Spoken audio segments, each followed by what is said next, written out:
Hello and welcome back. This is the fourth part of the chapter Environment and Natural Resources. And in this part, I'm going to discuss three topics of the chapter. First of all, environment movements, one or many. Then we'll be discussing the resource geopolitics. And then I'll be telling you about the rights of the indigenous people, the issue of rights of indigenous people all over the world. So let's quickly begin. Number one is the environment movement, one or many. Now, see, there had been till now in the chapter, you have read about the efforts that are being made by the governments of different countries all over the world, efforts mainly at the international level and done at the level of the governments. Okay, so all the states have made various promises in the international conferences, in the international forums, international bodies regarding the steps that they need to take, that they would be taking for the conservation of the environment. Okay, but that is not all. What is more stronger part of this is that is environmental movement at the level of people. So there are basically efforts being made at two levels. So one is the efforts made at the levels of the governments, and then at the efforts made at the local level by people in general, by people of the world coming together. So there had been international forums also where these peoples have the people who are very much aware, conscious of the environmental security, environmental safety, conservation. They have come together and they have raised their demand in a very powerful manner. And there are efforts bodies in all the countries that are there are NGOs, there are social movements which are running in different countries. Okay, so all of this taken together come under one umbrella. All these movements taken together are talking only of one thing, and that is the conservation of the environment. So, one or many simply means that you can take all these movements as one, because they aim towards one direction. And when we say many, because they have to be seen in a particular context, in a particular context of the different countries. So the context of one country may differ from the other country. Okay, तो जो movement USA में हो रहा है environment के लिए, उनका concern कुछ और हो सकता है from the movement that is happening in India for the same broader cause.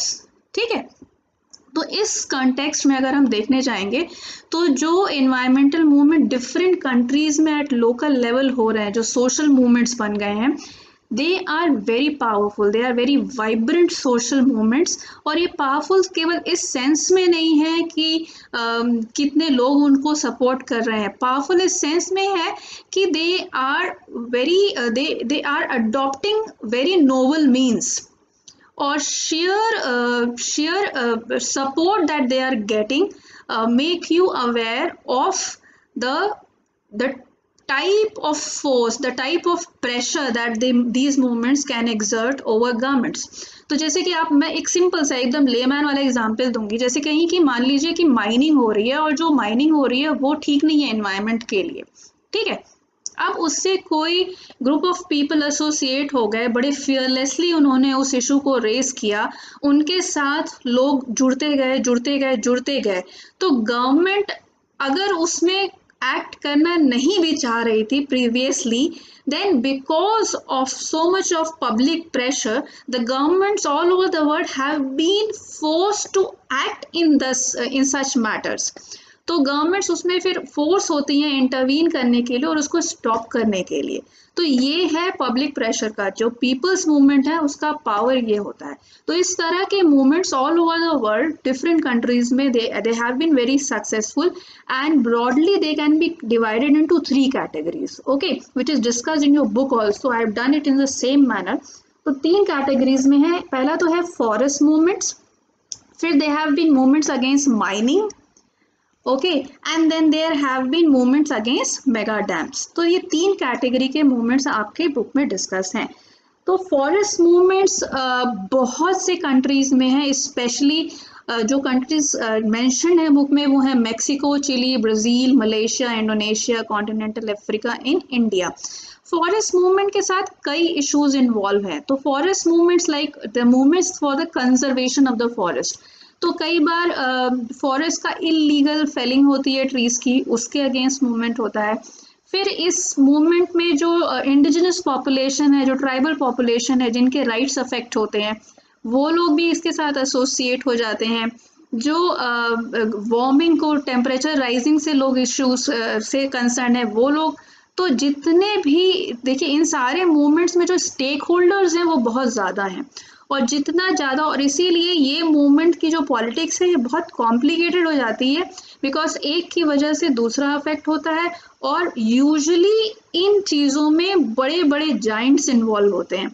तो जो मान लीजिए किसी कंपनी को फॉरेस्ट की फेलिंग का राइट मिला था और उसके अगेंस्ट मूवमेंट शुरू हो गया, उस फॉरेस्ट फेलिंग के against, felling of the trees के अगेंस्ट मूवमेंट शुरू हो गया, तो वो कंपनी भी तो अफेक्ट हो रही है। तो वो कंपनी गवर्नमेंट को प्रेशराइज करती है कि आप मत सुनिए मूवमेंट वालों की, मूवमेंट वाले गवर्नमेंट को प्रेशराइज करते हैं कि आप सुनिए। तो that is why it becomes a political issue, and that's why you are studying it in political science. Okay, so a lot of things get involved here.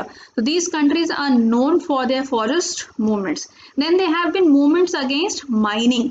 Mining के against जो movement था वो स्पेशली शुरू हुआ जब NGOs को ये permission, MNCs को ये परमिशन मिल गई थी कि वो माइनिंग करें। तो आपके कंट्री के जो रिसोर्सेज हैं वो कोई एमएनसी माइन करके ले जाए तो फायदा दूसरी कंट्री को जा रहा है, रिसोर्सेज आपके जा रहे हैं। तो ये इशू मेनली जो डेवलपिंग कंट्रीज थे उसमें बहुत आया। जो अफ्रीकन रीजन के कंट्री थे वहाँ से बहुत से कंट्रीज ने उनको एक्सप्लॉयट किया, for exploited their resources by mining. तो वहाँ पे ये इश्यूज बहुत आए। इसमें भी आपका पॉल्यूशन जो है वो बहुत हाई लेवल पे होता है। माइनिंग में एक और इशू है कि जो सेफ्टी नॉर्म्स हैं यूजुअली वो उसको ज़्यादा ध्यान नहीं देते हैं उस पे, और वो बिल्कुल कॉर्नर कर दिए जाते हैं सेफ्टी नॉर्म्स, तो एक्सीडेंट्स भी बहुत ज़्यादा होते हैं। तो इन सारी चीज़ों को लेके बहुत से मूवमेंट्स माइनिंग के अगेंस्ट हुए हैं। जो one that is mention in the book is in Philippines. It was against the Western Mining Corporation. That was an Australian based multinational corporation. और मज़े की बात यह है कि even in their own country, even in Australia also, there had been a movement against this company, against Western Mining Corporation. Then there have been movement against mega dams. तो mega dams project में mainly बहुत ज़्यादा displacement of communities involved होता है। तो जो बड़े बड़े areas होते हैं, जब वहाँ पे बड़े बड़े dams construct होते हैं तो वहाँ से बहुत सी communities को हटाया जाता है और उनको rehabilitate किया जाता है at some other place। तो वो communities जो होती हैं basically वो because their livelihood is getting affected, because their whole world, आप पूरी दुनिया ही उनकी बदलती है, तो that's why they try to stop such projects. ठीक है, और उससे जो इन्वायरमेंटल लॉस है उसका तो आप एट प्रेजेंट अभी you can not even estimate the environmental loss that is going to happen because of such mega dams project. So there had been many mega anti mega dam movement.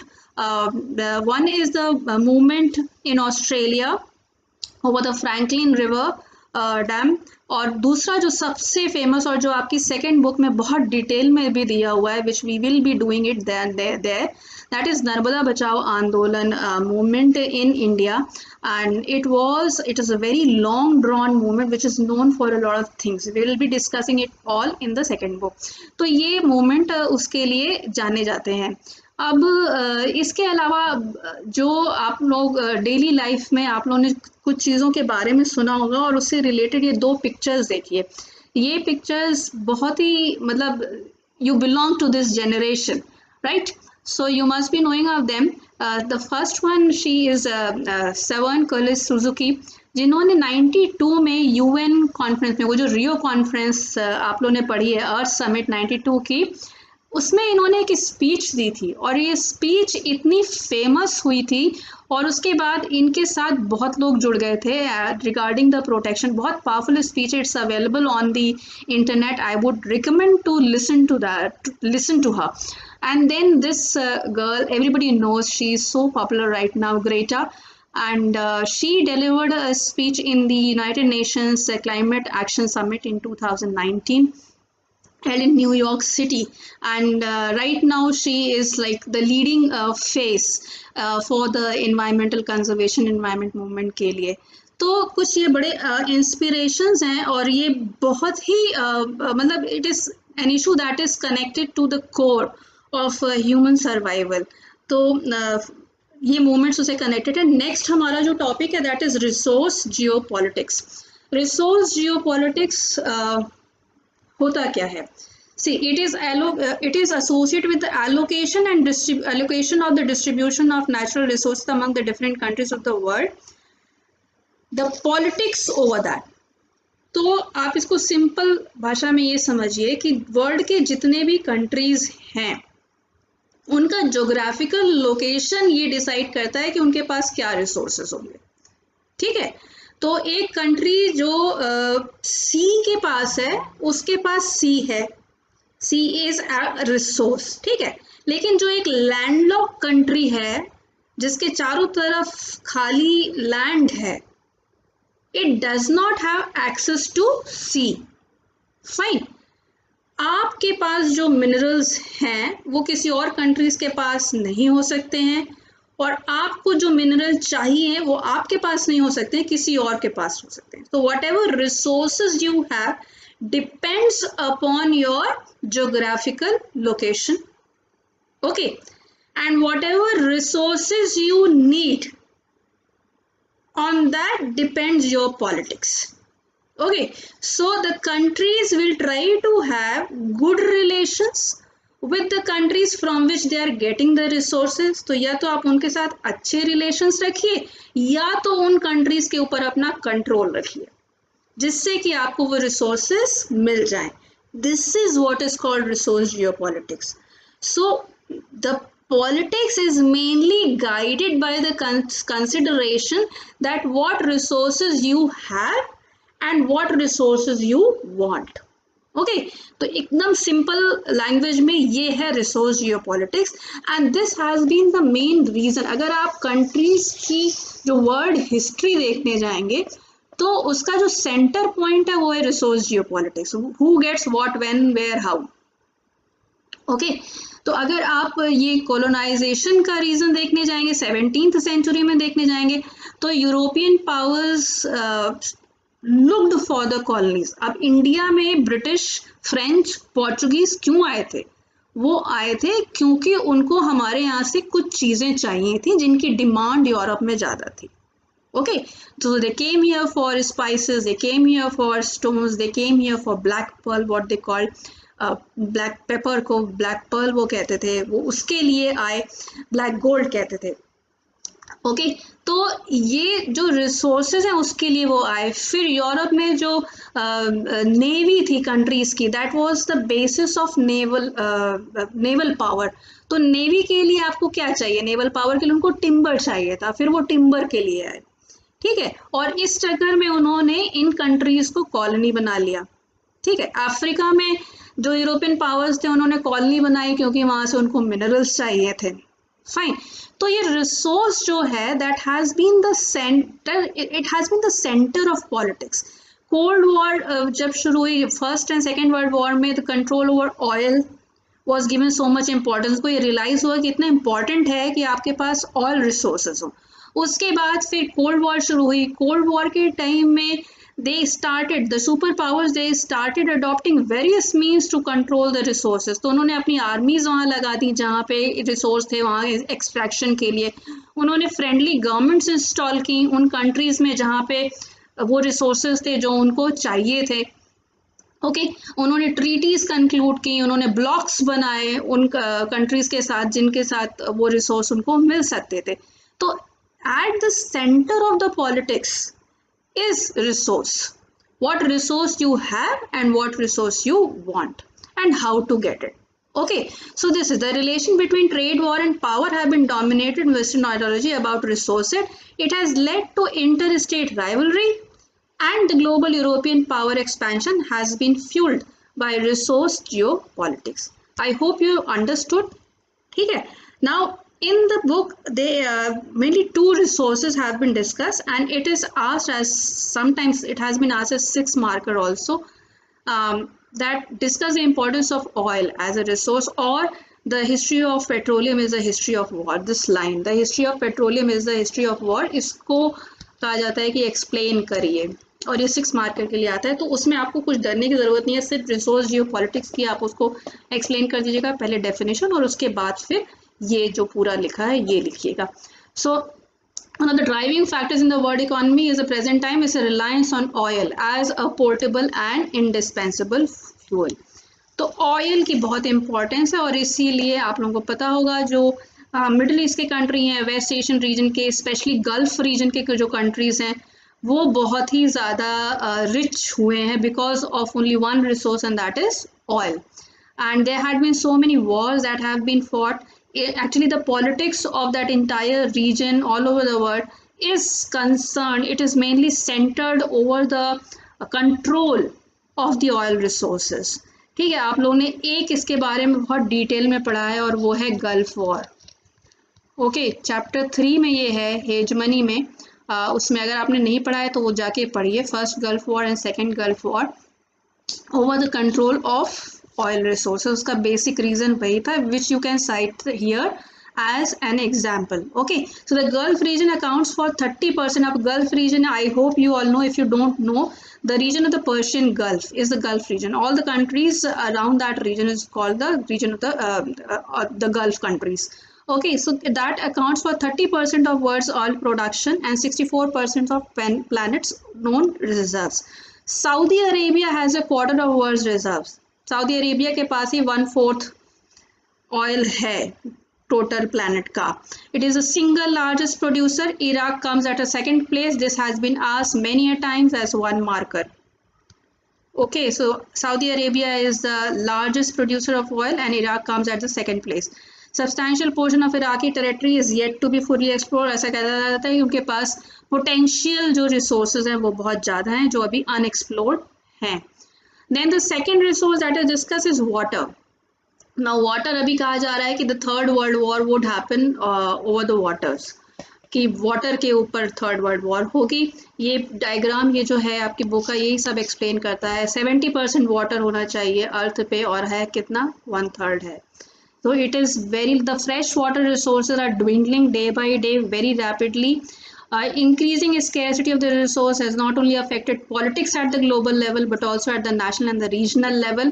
आपने सुना होगा inter state water dispute सुने होंगे, एक state से दूसरे state के बीच में, कंट्री के अंदर ही. आपने कावेरी वाटर डिस्प्यूट सुना है, इतना फेमस है वो.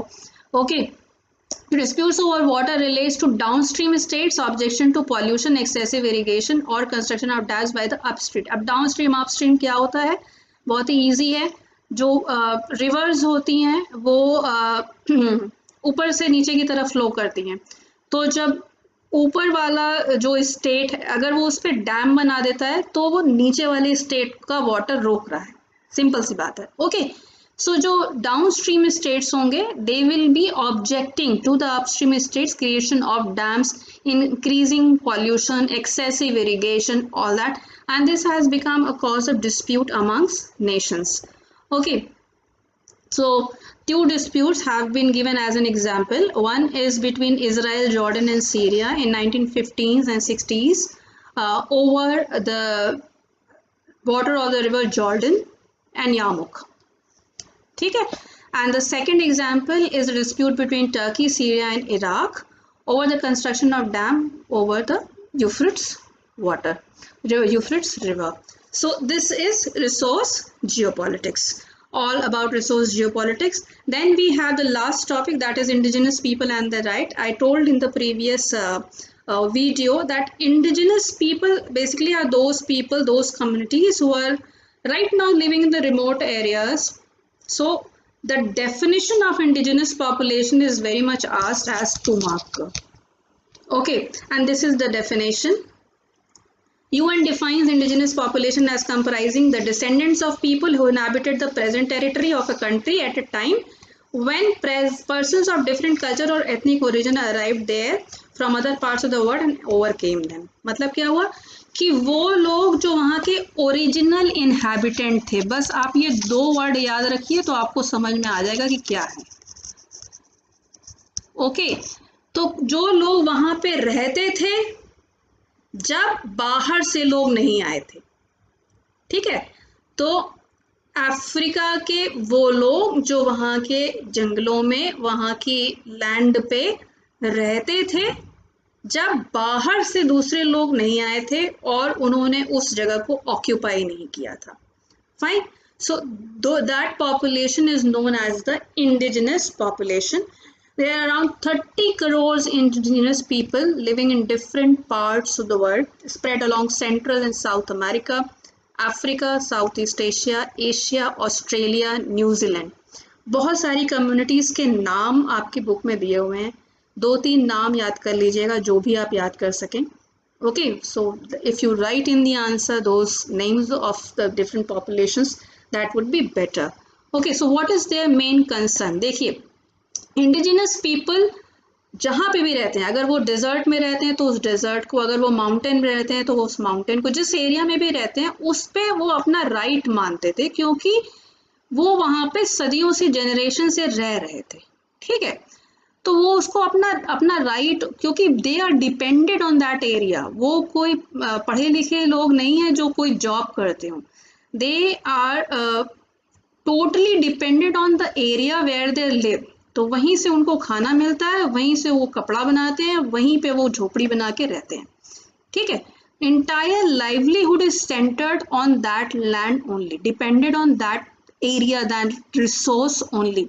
हुआ क्या कि जब आपका इंडस्ट्रियलाइजेशन बढ़ा, जब गवर्नमेंट्स ने एरियाज को कंट्रोल करना शुरू किया, तो उन्होंने कहा कि ये जो लैंड, ये जो इस एरिया को अपना कह रहे हैं, वो इनका नहीं है, वो गवर्नमेंट का एरिया है. ओके, तो जैसे इंडिजिनस पॉपुलेशन अगर हम इंडिया के कॉन्टेक्स्ट में देखें तो वो जंगलों में रहते थे. जब ब्रिटिश आए तो उन्होंने फॉरेस्ट लॉज बना दिए, और फॉरेस्ट लॉज बना के कहा कि ये सारे जंगल गवर्नमेंट के हैं, उनके नहीं हैं. तो they lost their right over the land which they believe belong to them. So they lost their customary right. उसके बाद जैसे जैसे डेवलपमेंट बढ़ता गया वैसे वैसे जंगल कटते गए. So the biggest loss to the indigenous population has been caused by the development process. But in this development process, they had been displaced a lot. तो वो displacement जो हुआ उसकी वजह से their life is distracted. And now they are asking the governments to recognize their customary right over the land, over the forest, over whichever area that belong to them. Okay, so in India indigenous people के लिए हम लोग ने अपने constitution में एक term बनाया था जिसको कहा जाता है scheduled tribe. Okay, and this scheduled tribe population is almost 8% of the entire population, which is a big number. Fine. अब ये जो इंडिजिनस पीपल हैं, इनके राइट्स को इंटरनेशनल पॉलिटिक्स में भी और लोकल पॉलिटिक्स में, कॉन्स्टिट्यूशन में तो उसको जगह दे दी गई, पर इसके ऊपर ज़्यादा पॉलिटिक्स नहीं हुई है, ज़्यादा इस इशू को केटर नहीं किया गया. It's not been cater to much.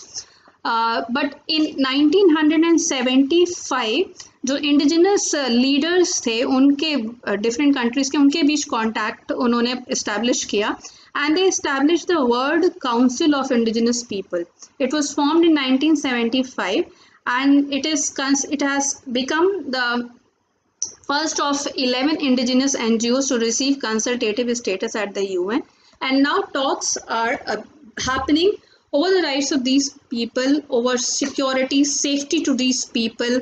बहुत से रूल्स, नियम, कानून बनाने की बात हो रही है जिससे कि इनकी जो लाइवलीहुड है वो भी इंटैक्ट रहे whenever developmental practices are being adopted. So this is all in this chapter. The chapter is important. Every year you get one question or the other, and very surprising was one question I remember in the board examination, map question from this chapter.